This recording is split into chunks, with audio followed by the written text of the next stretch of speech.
Welcome to the Shootin' Show. Stand by for shots fired. Hello, I'm Johnny Rowland, and of course you recognize Leroy Scott here, our good friend and counsel, a good part of this program. We're so glad to be with you folks today. Welcome to another Shootin' Show. We have a great show for you lined up. We're going to have some interesting features, going to have some guests I think you're going to find entertaining as well as informative. And welcome, whether you're a new shooter or an experienced shooter, we're glad to have everyone watching this program, because we've got to get our message out to the rest of the country how we as normal citizens are handling using firearms. So Judge, why don't you open today's program for us?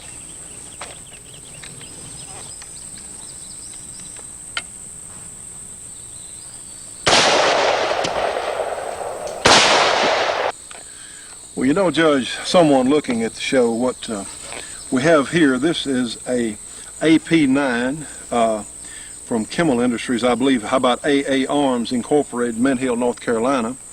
Well, friends, this is also a 9mm. This is a Taurus PT908.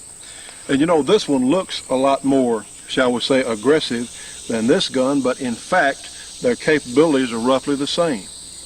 And this is where the people in Congress who don't know anything about anything except they want to disarm us, they say, oh, this has got a long magazine, it looks like a machine pistol. Well, in fact, friends, this is just a semi-automatic handgun, and the reason it looks like this, the bottom part here is plastic.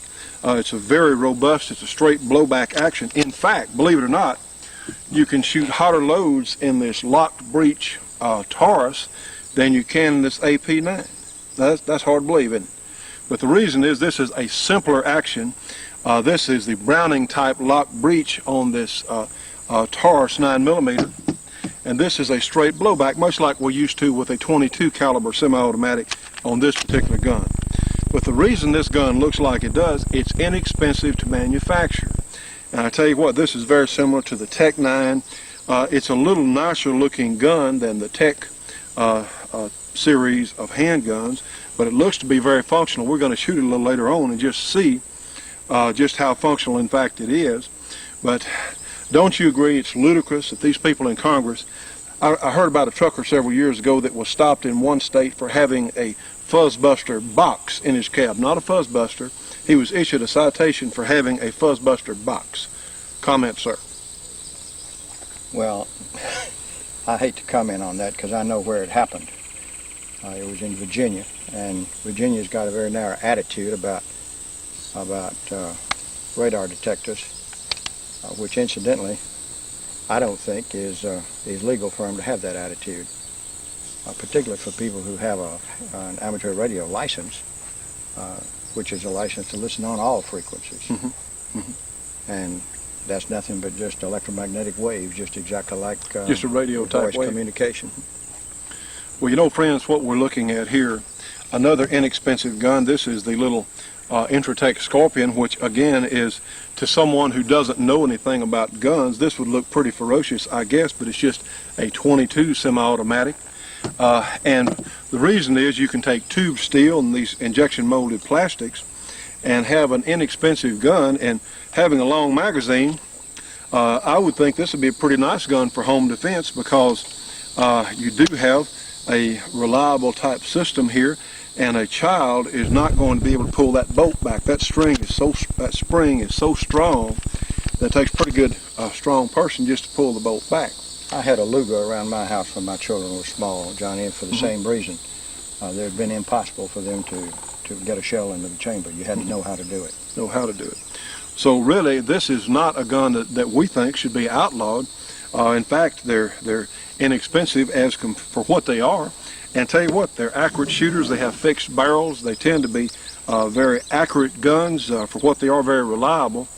And I tell you what, with a 9mm, personally, I believe I'd want a lot of shots with a 9 if I were going to defend my home. Although, as I said earlier, the instruction manual says for these guns not to take +P ammunition because it is a straight blowback. And that 9mm is a hot round now, and with a tremendous amount of pressure. So if the owner's manual says don't shoot +P, well, I'll take them at their word.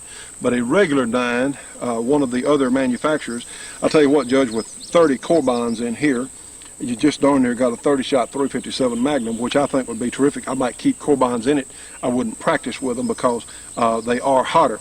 Now, and that is interesting because you can shoot carbines all day in this little Taurus PT908, but because you have the blowback action here, you can't in this gun. Although it appears to be a very functional, it seems to be a very reliable design.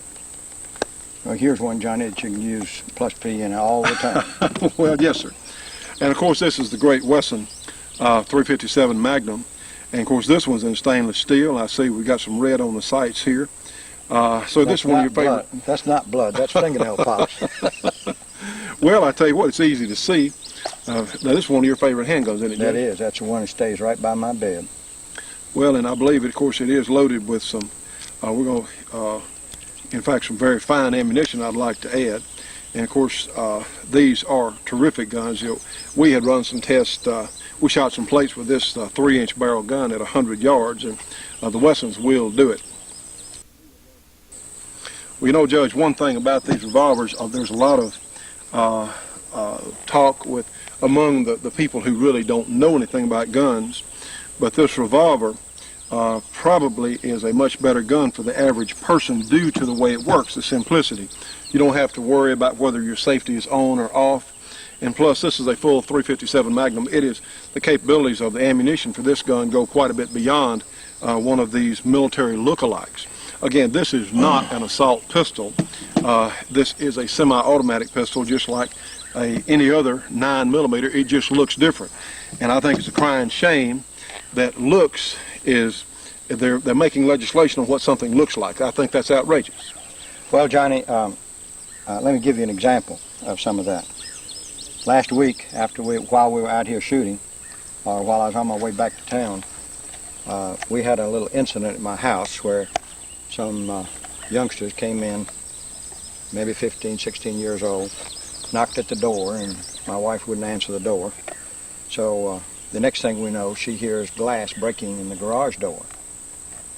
And she stepped out of the front door then with a little semi-automatic 22 caliber pistol, which incidentally she didn't know was unsafe and didn't know how to handle. I guess it's just as well, because as soon as they saw her, they ran. But I have now convinced her that what she needed to be having was a high standard Sentinel 9-shot 22 long rifle revolver, and with that she could really create some problems. Mm-hmm. In fact, we're going to be showing that gun later on in the program. One of the high standard guns. You know, that's a company that went out of business several years ago, and they made really a neat line of products. So some of their things are being made today by Mitchell Arms. American Derringer is working on the high standard Derringer that was so popular, and I hope they get that back in production soon. But that would have been an excellent choice. If you've got a 22 revolver loaded with adequate ammunition like Stingers or something like that, and if you can hit with it, well, you have a pretty darn good defense weapon. I mean, it beats the heck out of throwing rocks or wrestling, believe me. But of course, you live in a nice part of town, but we're like so many places that, you know, there's not enough money to be gained or stolen in the bad parts of town, so some of the hoodlums are now coming to the better parts. And of course, a couple of our viewers stopped by out here on the farm the other day, and yes, I carry a gun all the time out here because we live in an isolated area, and there's no way that I'm going to be caught by surprise or caught off guard by some of these yahoos or drug dealers or people that do frequent our area out here. It's terrible what we're having to deal with. So yes, there is a reason to be armed and a reason to go armed as far as we're concerned, certainly, if you can do it safely and within the law. Of course, Johnny, you know, in Louisiana we have the right to keep and bear arms secured by a state constitution as long as they're not concealed on the person. And several years ago we got a bill through the legislature that enabled us to have a concealed carry permit issued by the sheriff of the parish in which we live, and it's only good for that parish. And that's one of the nice things about our right to keep and bear arms, at least in Louisiana. And many other states are doing the same thing. Now, say Texas, Ann Richards vetoed such a bill that came out of the Texas legislature. But in more and more places, we're getting that. The lowest crime state in the whole nation is Vermont, and Vermont doesn't have the first firearms law, not the first. You can do anything you want. Well, I think that it pretty much states its own case. And for those viewers in other parts of the country and certainly in Canada, when we say parish, we're the only state in the United States that has parishes. Everyone else has counties. That's the same thing as a county in any other state. Well, anyway, well, sir, we're out here. It's a great day to be shooting. The sun's down to the point now that, oh, heck, it must be down to about 108 out here, huh? Somewhere in that neighborhood. And humidity is only about 99%, so let's do a little shooting.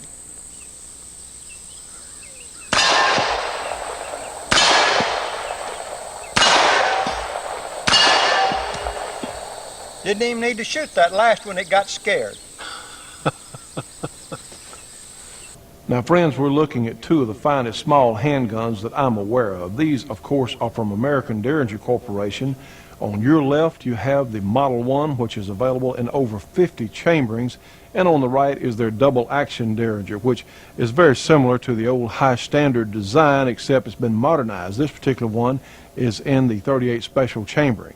Now, friends, sometimes it's hard to have a large handgun with you, but you can always have one of these American Derringers. Call them 1-800-642-7817. Well, friends, we're going to look at a most interesting gun today. This is a high standard. It's called a 99. And you'll notice from the picture it certainly is in a Western motif, shall we say, if I'm cultured enough to use that word. It certainly is in a Western styling, but it is, in fact, a double-action 22 long rifle revolver. It has 9 shots instead of what we're normally accustomed to as 6. And I tell you what, friends, this is such a neat design and a neat idea. And the little gun is so capable. One is a camp gun or a trail gun. And I tell you what, this little thing loaded with Stinger ammunition, 22 long rifle Stingers, is certainly, with 9 shots, the reliability of a revolver, this is certainly something to be considered. Well, let's take a look at the little gun in comparison. It looks very much like our single-action Ruger Super Blackhawk here. Of course, it's a lot smaller. But unlike the single-action here, it is also a double-action. We'll take a look at that in just a moment. But let me add, you know, the high-standard people had some of the neatest designs and neatest ideas. And I really wish that somebody would capitalize on some of these designs. This is a little gun that certainly looks like a cowboy gun, but it functions like a regular double-action revolver with one exception, which we're going to show you in just a minute. But they really are interesting little guns, well made, very functional. Now, we're not talking about, this is not a target gun. Of course, we have a box of 22 ammunition here. We're not talking target grade accuracy, but certainly at the ranges which I think the makers intended this little gun to, it has fixed sights. The ranges that I think they intended it be used, say 30, 40, 50 feet, something like that, it is certainly accurate enough. Accurate enough to be a pest gun, like I was talking about around a campsite, and always remember, this is, since it is a revolver, it will reliably function with the various shot cartridges that are available in 22 long rifle. Now, of course, you don't have a limitation. I suppose it would shoot shorts, longs, long rifles, anything that qualifies as a 22 long rifle cartridge or types of that. The CB caps would certainly function because you're not worried about having to get slide velocities or bolt velocities for a 22 semi-automatic. And you're also not worried about your bullet profile. If you can get it in here and it's 22 rimfire, in the regular series, it's not a Magnum, but a 22 rimfire, it's going to work.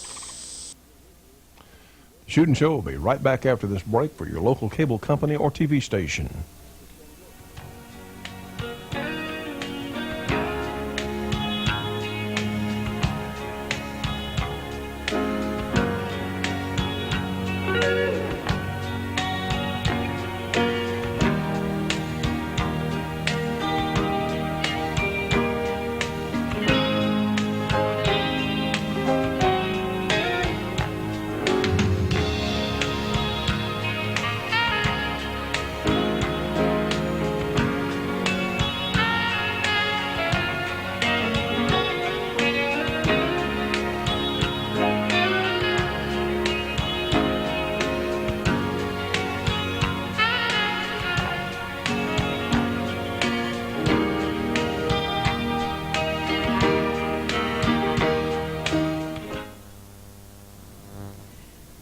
don't settle for second best in anything. That's why I shoot Corbon ammunition. Whether I'm using this rifle, my revolver, or my semi-automatic. Corbon, the best there is. For information on Corbon ammunition, call 1-800-626-7266. Again, call 1-800-626-7266 and tell them you saw it on the shooting show. Now, friends, we've loaded our little high standard 9 here, and one of the things I find, and let me remind you, even with a 22 handgun like this, always wear eye and hearing protection. And yes, I do have those silicone or whatever they are gel earplugs in. I always wear them because it's just no sense in, as much as I shoot a gun, which is a little more than the average person certainly, I want to continue hearing. Anyway, the hammer design on this little gun is very conducive to single action cocking and shooting, but like so, it's very easy to hit something. In fact, I personally like the single action type grip. It seems like for hip shooting, snap shooting, something quick, seems like it's at least as comfortable as a double action revolver. And of course, if you want to, since this is a double action gun, you can shoot it either single or with the trigger there. You can pull the trigger and it will certainly fire a whole bunch of times.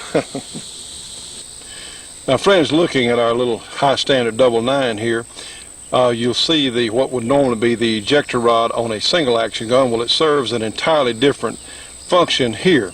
What it does, instead of pushing it this way, you put your finger right here on the end, keep it away from the end of that barrel, right here on the end, and take your thumb and push forward, and then your cylinder will come out. And of course, you can see the arrangement here for the 9 shots. And of course, we've shot all these. Now then, the proper way, as I was taught, to unload a double action revolver is hold it through with your trigger finger there, and then give it a little slap. And of course, all the empties will readily come out, as we can see.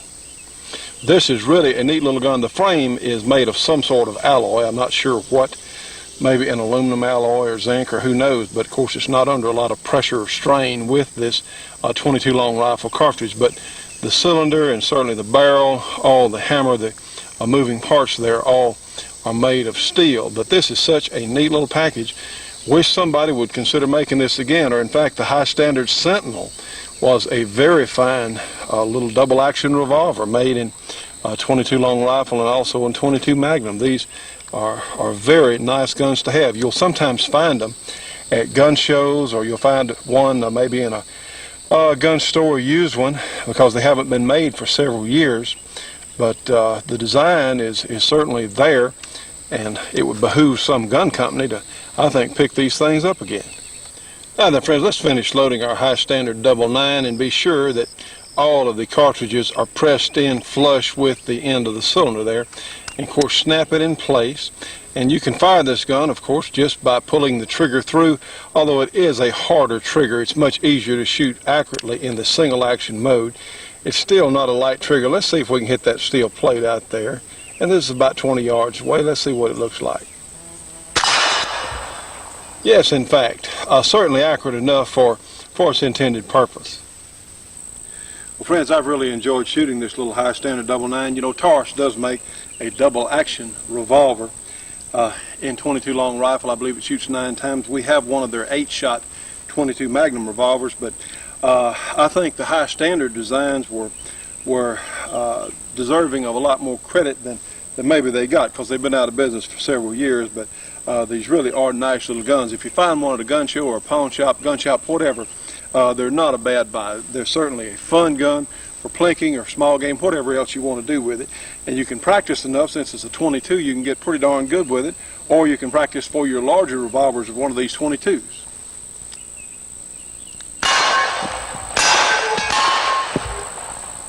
Hi, I'm Bill McIntyre with another update from Capitol Hill here at the new NRA headquarters just outside Washington, D.C. The National Rifle Association's Refuse to be a Victim public service program is a 3-hour seminar for women by women, which teaches easy-to-understand tactics that are useful in preventing criminal attack. The course doesn't encourage women to join the NRA or buy a gun.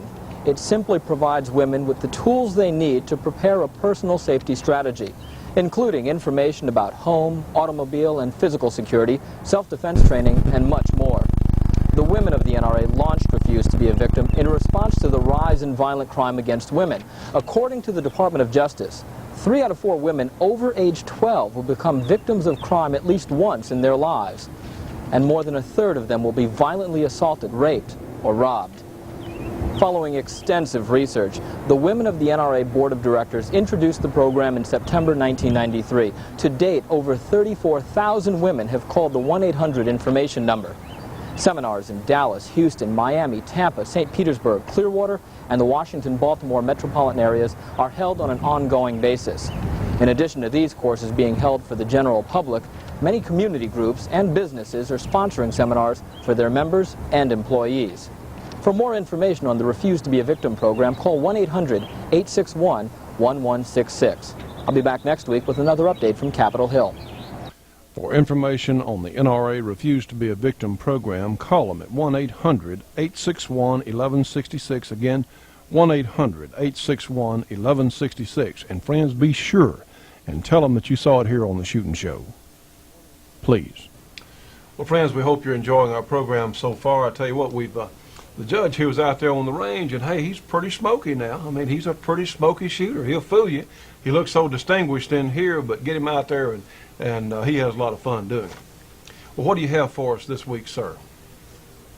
Johnny, I want to talk about some letters we've gotten about people in political life. And you know, this is election year, and this is what's important for us for the protection of our gun rights. In Ohio, we've got Joe Slavinik running. He's a Republican. He's running against the present senator's son-in-law, who seems to think they've set up a dynasty in Ohio. And he has Metzenbaum's son-in-law, right? Yes. Very anti-gun. Extremely anti-gun. One of the worst. One of the enemy. He was Slavinik has been in Congress, I believe.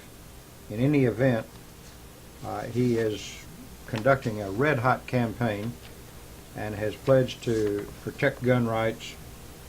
So we want to endorse him and tell him that we think he's a good man. Then there's one in Pennsylvania named Rick Santorum, and Rick's in the same position. He's running against an incumbent senator named Wofford, who apparently is a buddy of El Presidente. And you mean the Clintonistas? The Clintonistas. And I believe that Mr. Santorum deserves our support. Incidentally, I had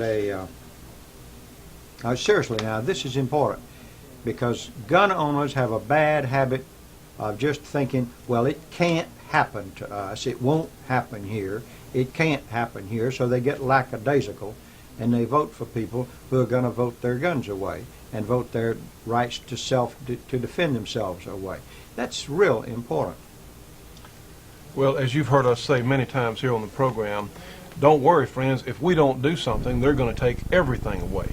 I was watching Hillary this morning on one of the morning news programs. I turned it off. I couldn't stand it. Well, these people are so elitist that they think they know better for you and I. They want to run every iota of our personal lives. And friends, we can't allow this to happen. And taking these firearms away, you know, trying to explain the difference between this Ruger 22 semi-automatic handgun and this 10mm semi-automatic handgun, these people think you from Mars when you talk about things like this that we as gun owners have some knowledge about. And yet they're trying to legislate guns like this away from us, the responsible citizens. We cannot allow that to happen. Well, that program this morning, Johnny, was pure socialist talk. It sounds good. Socialism sounds good. The thing is, it doesn't work. It never has worked. It was tried in the early American colonies. They found it didn't work. Sure, it sounds good to say we have a responsibility to take care of the poor members of society, And of course, as soon as we shoulder that responsibility, there are more and more poor members of society who want to get taken care of. Now, I'm not heartless about this, but I'm also a realist about it. Socialism simply doesn't work, no matter how good it sounds. Now, incidentally, we had a program that I listened to a week or so ago on Larry King Live. And he was interviewing the candidates for the senatorial race in Virginia. There are 4 of them. One of them is Ollie North. And boy, was he anti-North. You could tell it. He wouldn't let North give his 800 number to call for support or contributions, but he gave Wilder, the retiring Democrat governor of Virginia, who's now a candidate for the Senate, gave him the opportunity to do it. I'm just appalled at the bias that the media shows, and we're trying to be the other voice, the other side of this. Ollie North made a statement, or tried to make a statement, supporting the right of gun owners, and Larry King cut him off. Typical. Absolutely typical. Typical. We have got to know who these people are, and if you good people out there will write us and let us have some of the campaign literature, we'll give your candidates a boost on this program. I want to know, though, I want to support candidates that do what they say, and not candidates that tell you one thing and then do another. Now, every now and then, you may even have a candidate that tells you one thing and does another that you've got to support because the other one is even worse. And that can happen. And there are going to be some of those. But they've got to be a lot worse, because I can't stand being told one thing when I know that something else has happened. You know, that is so true. It's a sorry state, it's a pitiful state of what we have allowed our political scene in Washington and even on some state and local levels to become. I was noticing on the news here just a couple of days ago, network news, talking about toward a cashless society, where the people in the government literally want to take away all the money in circulation and give you a debit card. Well, that little card is also going to have your life history on it. And you know, friends, that will literally put all the control over our finances into the hands of whoever's running the government computer. It is outrageous. Friends, we have got to do it, and we can do it, because it doesn't take that many people to set this country straight, to actually change our course. But now's the time. We cannot put it off. And one thing you can do, let me put in our gun club plug here. We need you in the Shoot and Show Gun Club. It's only $25 annual membership fee.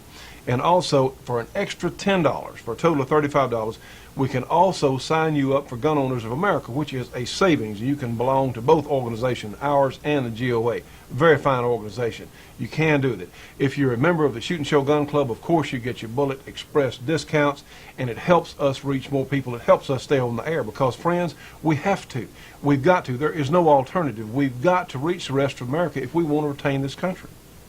And don't forget, get our Shoot and Show Lady videos in. We're getting close to the deadline on it. Don't know what that deadline is yet, but get them in. We'll be deciding that. We really have a wide variety. In fact, if we have time on today's show, we're going to show one of the more recent tapes that have come in. We've had people literally of all ages submit, and this is great, because we had a grandmother send a tape in, and hey, let me tell you what, she can shoot a handgun. she's really excellent. And because we didn't put an age, we ask certainly be over 18, but there's a reason there's no limit, because we may wind up with several Shoot and Show ladies, because some of these ladies are so would make terrific representatives for what we're doing. And don't forget our Christmas fund. We're going to try to do something with that, and if we can just influence one race with it, it would have swung the balance in the House on that gun ban. Just one race. Mm-hmm. So it's important. Did you know that a presidential election not too many years ago in my lifetime would have been completely changed, and the other candidate would have been elected with the margin of 1 vote per precinct in that state? 1 vote per precinct. Now that shows how important it is that you get out and vote. There's no excuse for that. I have friends that are gun owners that say, well, they didn't bother to vote. Well, hey, friends, it's time. I mean, we don't have the luxury, because you know what? These weak-minded liberals are easily organized. This is a problem because they can get up a group of liberals to darn near or weak-minded people, and not all liberals are weak-minded. Heck, in fact, there's some pretty darn shrewd ones in Washington.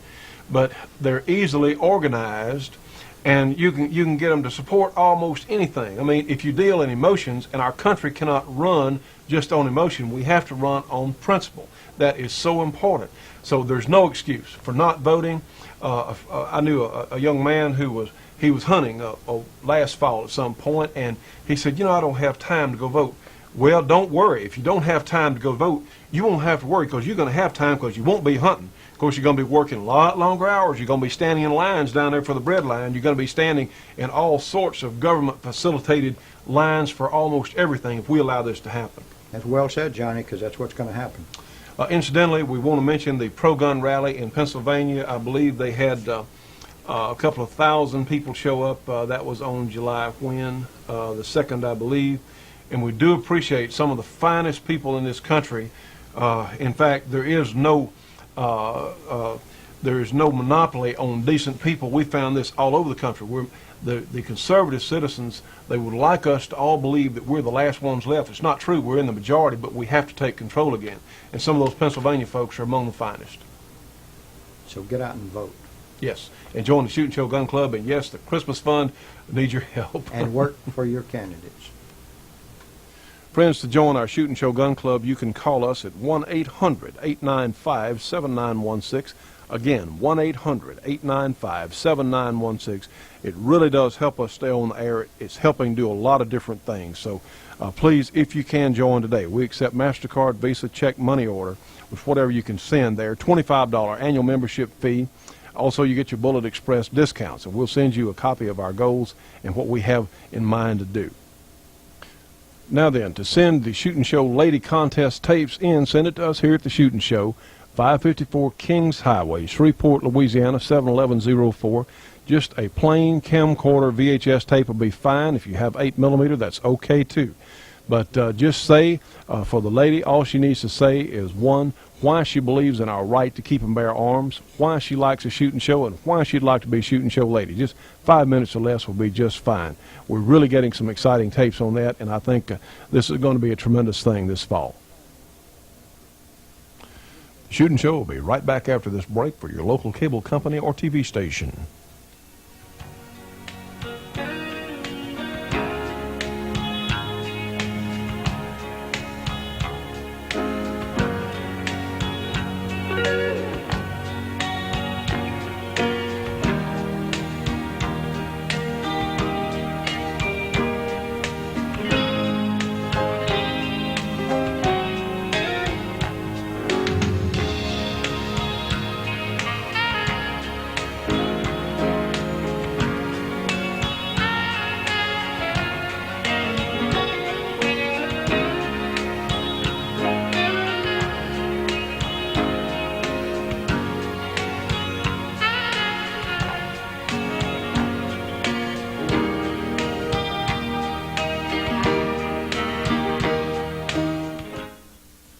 Friends, all of us as shooting enthusiasts should be subscribing to Shotgun News, the trading post for anything that shoots.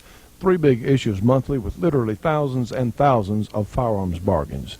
Shotgun News, Post Office Box 669, Hastings, Nebraska, the zip code 68902, their phone number, area 402-463-4589, MasterCard or Visa for subscriptions only. Now call them at 1-800-345-6923.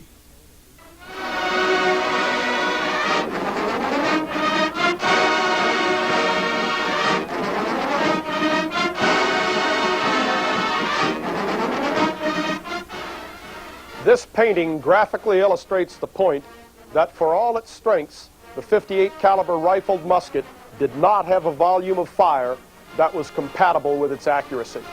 If soldiers were extended in any sort of skirmish line, their massed volume of fire was so low that they might well be overrun. This problem could in some measure be solved with a breech-loading weapon. The U.S. Indian Wars provide some perfect examples of the changes wrought by the breech loader when it replaced the muzzle-loading rifled musket. it would perhaps be profitable to start with the war between the states.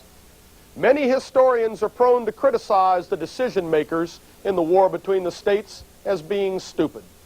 The historians say that machine guns and repeating rifles were available. Anyone should have seen their superiority and should have adopted them immediately. Such historians are technical illiterates. The weapons of the war between the states were 19th century weapons and were in no way equivalent to anything we conceive of in the 20th century.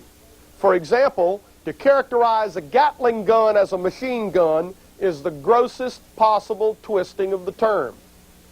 The same is true of the breech-loading and repeating rifles and carbines of the war between the states era. Though they had a greater volume of fire than the rifled musket, those breech-loaders and repeaters that did actually work, and there were few of those, suffered severe limitations in combat range. Further, at any one time, there were at least 15 or 20 competing designs of breech loaders and repeaters being shown to the Army. Each one was totally different in design and function and took a completely different type and caliber of ammunition. However, each one had at least one salesman who could put on a demonstration proving his to be better than the others.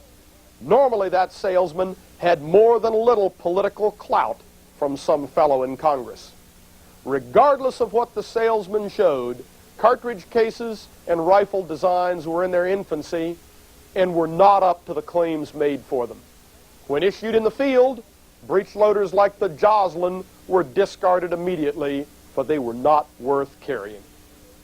Lastly, you should understand that the manufacturing plants, though much better in the North than in the South, were still not capable of producing breech loaders or repeaters in the necessary millions of copies, nor ammunition for them in the required billions of rounds.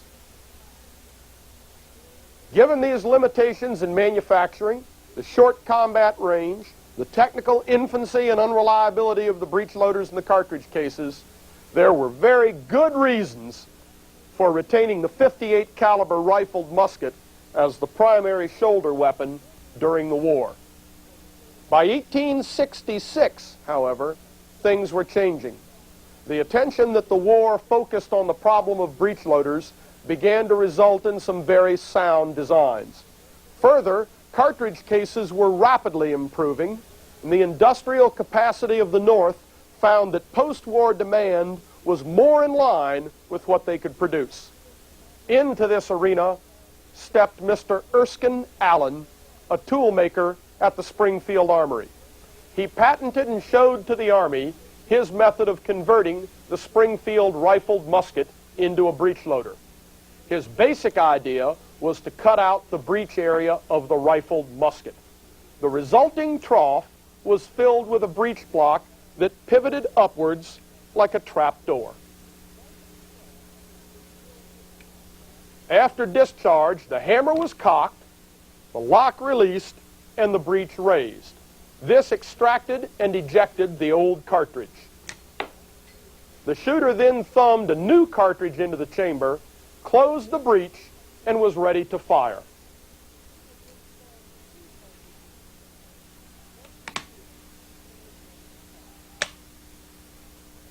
The first Allen conversion was chambered for a metallic cartridge which roughly duplicated the ballistics of the .58 caliber rifled musket.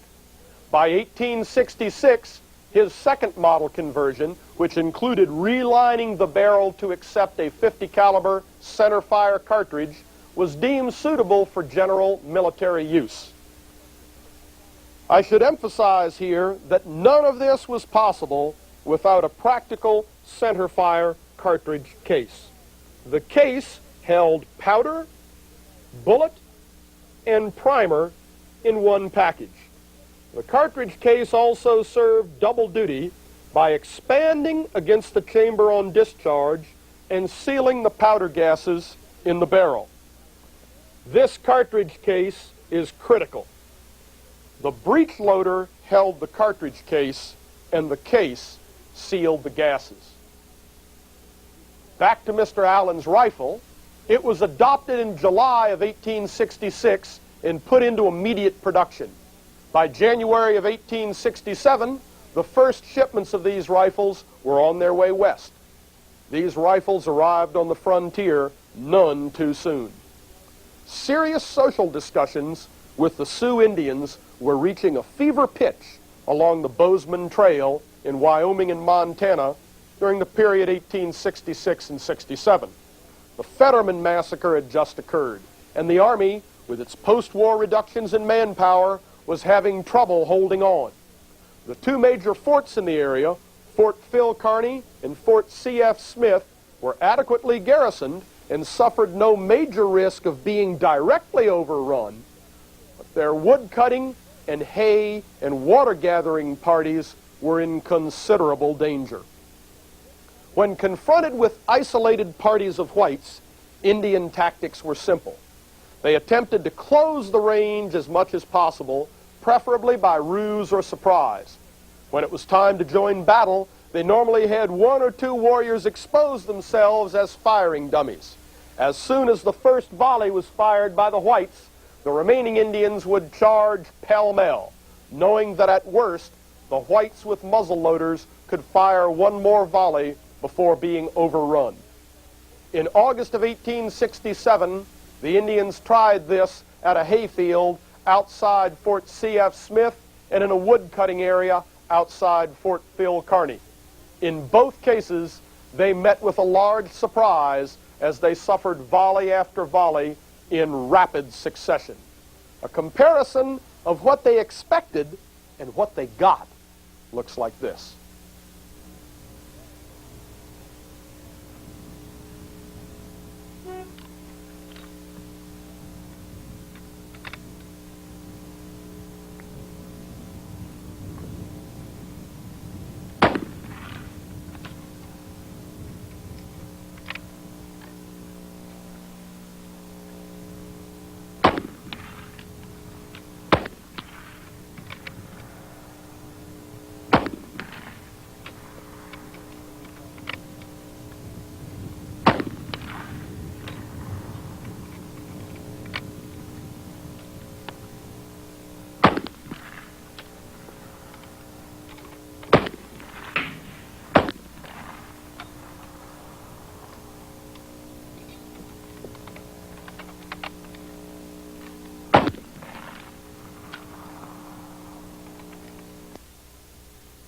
Let's go to the chart. We list the combat range of the breech loader as being slightly better than the rifled musket because of the breech loader's higher velocity and better ballistic coefficient. Its volume of fire is easily double that of the rifled musket. As the range decreased and the need for adjusting sights or attaining a good sight picture consequently decreased, a good soldier with a breech loader could increase this rate of fire. It was not uncommon at close ranges for a breech loader to put out 9 or even 10 rounds a minute. This increase in volume is such that it paid the soldier to manipulate his weapon and continue to fire as the enemy closed, rather than give up firing and fix bayonets for a final contest. Our example pointed this out well. The breech loader had gotten off 7 rounds in the same period that the muzzle loader had fired 2 and was midway through the loading cycle of his 3rd round. The breech loader could continue to fire while the soldier armed with the muzzle loader had no choice but to fix bayonets. Erskine Allen's design would go through many modifications. Starting in 1873, it would be newly manufactured in .45-70 caliber as the Model 1873 Springfield. All told, over 650,000 Allen rifles would be made. Erskine Allen won the wagon box fight and helped open the trails west.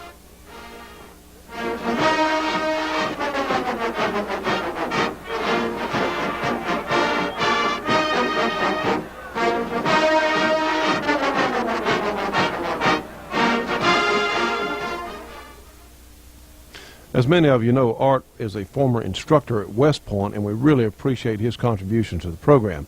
For information on Art's company, A Square, at 1 Industrial Park, Bedford, Kentucky, you can call them, area 502-255-7456. Again, 502-255-7456. And the A Square company builds some of the finest high-powered rifles and ammunition in the world. The Shootin' Show will be right back after this break for your local cable company or TV station.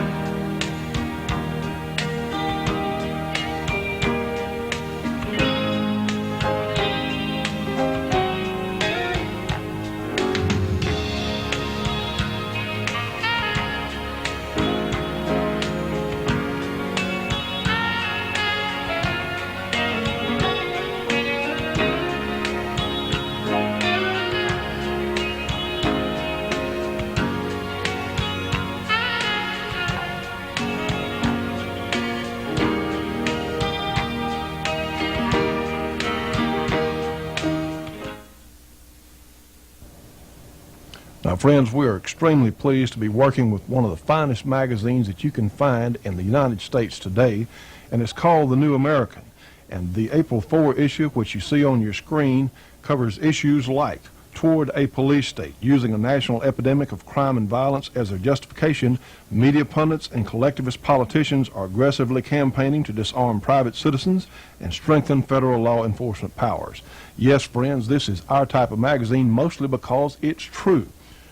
Now, these people at the New American Magazine are making a special offer available to the Shootin' Show audience for $22 for a 6-month subscription, including the April 4 issue here, which deals with gun control and the things that go on with the politicians in Washington on how they're literally trying to disarm the United States population.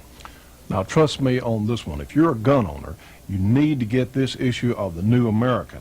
And friends, this magazine comes twice a month. This is really a bargain. They cover all sorts of subjects, such as the Somalian quagmire, as you can see. And how about national service, if you really want the true picture of what this national service is all about. How about the conservative index for the 103rd Congress, subjects like terror in Haiti, the real Aristide. How about Bill Clinton and a question of character, which is most important to most of us, certainly as conservative Americans. And here's a tremendous article on the New World Army.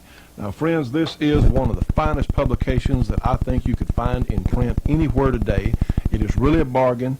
$22 for 6 months of the New American Magazine. And remember, this is 13 issues, including this powerful gun control issue. And friends, I don't think you'll be disappointed. This, in fact, if you want to be informed about what's going on in the United States and all sorts of issues that are so important to every last one of us who are really patriotic citizens, you need to start getting the New American. Now, to get it, you can call them at 1-800-727-TRUE, and those numbers are 8783, 1-800-727-8783, and be sure and tell them that you saw it here on the Shootin' Show. It is such an important publication for our time, friends, and to really be informed, if you want to know the truth about what's going on in this country and around the world, again, you need the New American. 1-800-727-TRUE 8783, the New American. Now then, friends, let's take a look at our AP9, and the good folks at Britton's have been nice enough to loan us this gun for testing. And as we were talking about earlier, these guns look the way they do because they're inexpensive, or relatively inexpensive, to make.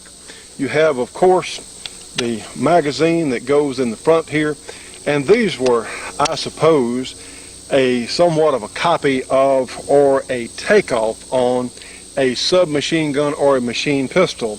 And you know, friends, you don't judge a book by its cover, and this is not an assault pistol. It happens to be a polymer frame, very relatively inexpensive gun, a very simply made, a very robust design, very rugged and durable, that the manufacturer took advantage of the military type manufacturing techniques to make this gun. It comes with a 20-round magazine. I think 30s are available. But just remember, this is one semi-automatic gun, and here's another one. This Colt's been around since 1911, and probably this gun is going to take more skill to learn to use, certainly than this Colt, because it is a bigger gun, it is heavier, it's not quite as handy to shoot. Now then, you'll see in the movies, and of course you see a lot of ludicrous stuff in the movies, but you'll see people holding guns like this and banging away, bang, bang, bang, bang, bang, bang. Well, that's ridiculous, because you just don't spray. You know, if this was a minigun and you had maybe 10,000 rounds in a canister, or a truck following you around with ammunition, yeah, you could spray then, but look what you may do, especially if you use this as a home defense type gun. You can't afford to have bullets going into other rooms, across the street, into houses. And some of the gang types like to use these high-capacity magazine guns, and they spray. A lot of drive-by shootings are sprayings. Well, you know, friends, until our country develops the will to do something about it, the gangs are going to continue. Until our government stops subsidizing illegitimate childbirth, we're going to continue to have fatherless, parentless children, and a teenage girl who's 12, 13, 14 years old is not old enough to be a responsible mother. Now, that's where the problem lies. So these people in Washington literally are using this, the gang warfare type thing, as an excuse to disarm us, the responsible citizen, us, the decent citizen, us, how about the tax-paying citizen, to take everything away from us that goes bang. Now, friends, remember, the police cannot be there to protect you at the time of the crime. We've got to take some responsibility for protecting ourselves. And these are terrific guns for home defense. Again, it would not be my first choice, because I would rather have a handier handgun. If I'm going to use a bigger gun, well, I want a shotgun or a rifle. But these are very fine guns, very serviceable. You do have quite a bit of spring power there in these things. It takes pretty good pretty good strength just to pull it back to load the gun. But what we do is you know me, let it go and let it slam forward, because that's how these things work. And you can tell, we have push our safety off here. It works better with the safety off. You can tell you have actually more recoil than I probably thought it would. I guess that heavy bolt slamming back and forth. We're going to do some tests in just a moment and take a look at it, but as far as functioning, the gun feeds and shoots. In fact, we bench rested it a little bit earlier, and believe it or not, the gun put 5 shots in under 2 inches with regular service type ammunition at 25 yards. I said, hey, that's better than most 9mm handguns will shoot anyway. Okay, friends, you can tell how this thing's made. You have a ventilated hand guard, and personally, I wouldn't put my hands down here, because there's too much danger of getting a finger in front of that muzzle, and we know this gun's unloaded. If you can see down there in the loading ramp or feed ramp barrel, it's very smooth, and I think it would feed about anything that would qualify as 9mm service type ammunition. Again, this gun is cautioned not to use the +P type ammunition, because it is a straight blowback. It's not a locked breech. Anyway, you have our rear sight, and we have an adjustable front sight for windage and elevation. You can see the bolt, and this is the plastic part here, the bottom part of the frame. Of course, this is a lot of very nice looking put together metal here on the top for the receiver or for the bolt carrier or bolt group. And you can tell we have a very prominent safety right here. And up is safe, and of course down to fire. Very nicely thought out package, actually. Now then, friends, we'll take our magazine here, typical box magazine, and put it in. Be sure it's snapped all the way in. Give it a little tap on the bottom. Here's your magazine release, in fact. So again, we'll tap it in place. And now to load the gun, pull that bolt all the way at the rear and let it go. And of course now we'll put the gun safety down on fire. Let's take a shot with it. And put our gun on safe. We want to show you some really nice, really fine shooting glasses. As you can see, I have them on, and they're comfortable. They're adjustable at the temple. We got these from Lone Star Sports Optics, and we're just real pleased with them. These glasses have a polycarbonate lens and they're scratch resistant. These are recommended by the Shootin' Show, and if you would like information on how to get them, here's how. For information on Lone Star Sports Optics, you can call them at area 817-573-0530. Again, area 817-573-0530.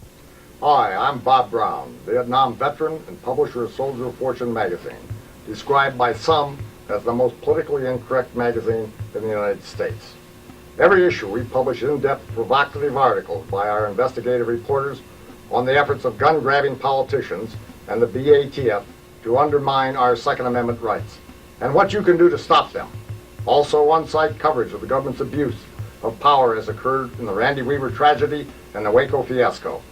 No puff, no fluff, in-depth technical reviews of new firearms and ammo. In short, hard-hitting action articles of immediate interest to all real Americans, available from no other mainstream media. You need the other side of the story. That's why I'm offering a one-year subscription to Soldier of Fortune for only $22. That's over a 50% saving. Also, we're going to throw in a free 67-page bonus coverage of all our Waco material that's appeared in Soldier of Fortune and how it affects you. Call our 1-800 number now. And that number is 1-800-877-5207. Again, 1-800-877-5207 for subscription information for Soldier of Fortune magazine. A year subscription, $22 plus the great Waco supplement.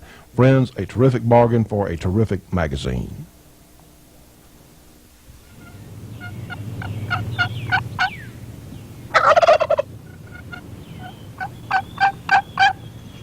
You know, I've been talking to that gobbler all morning, but I guess that's one turkey I just can't fool. Hi, I'm Grits Gresham, and believe me, turkey hunting is a real challenge. It takes patience, skill, and the right equipment. So see the folks who'll steer you right on the firearms and other hunting gear you'll need this season. Don't you be fooled. For your equipment needs, see the real pro in your community. You know, Donna said earlier she didn't compromise on the ammunition in her guns, and neither should you. Corbon is the absolute best ammunition we have ever fired, ever found, ever dealt with on this program. Now, you can find out how to get information in your area or from Corbon Direct, whatever the situation may call for. Call them 1-800-626-7266. Again, 1-800-626-7266. Well, friends, it's happened again. We've run out of time for today's program. We want to thank everyone who is with us today, from Kurt, the judge, myself, Johnny Rowland. We look forward to seeing you on the next Shootin' Show. And please join our Shootin' Show Gun Club today.